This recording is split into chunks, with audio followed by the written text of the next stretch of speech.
مقامات کمیته حالتهای فوق‌العاده تاجیکستان میگویند آفتهای طبیعی در 4 ماه اخیر جان 15 نفر را گرفت.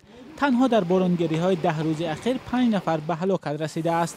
بعضی ساکنان کمیته حالتهای فوق‌العاده را در ناتوانی عیبدار می‌کنند، اما مسئولین این نهاد چنین انتقادها را بی اساس می‌دانند. این باعث تأسف است که اهالی به مسئولیت لازمه به آن آگاهی‌ها گوش دادند.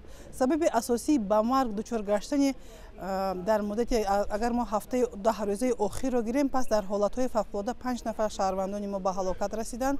این هم باشد 2 نفر در ناحیه فیض‌آباد، 1 نفر در ناحیه ترسونزاده پسر 16 سال در این هم باشد در نتیجه چراندن چاروای خود، 1 نفر در شهر دوشنبه هنگام سرازیر شوی درخت و بالای автомашина، 1 نفر در شاهراه دوشنبه چنوک هنگام حرکت نمودن در کیلومتر 155 کوهپاره به بالای автомашина افتاد و در نتیجه به هلاکت رسید.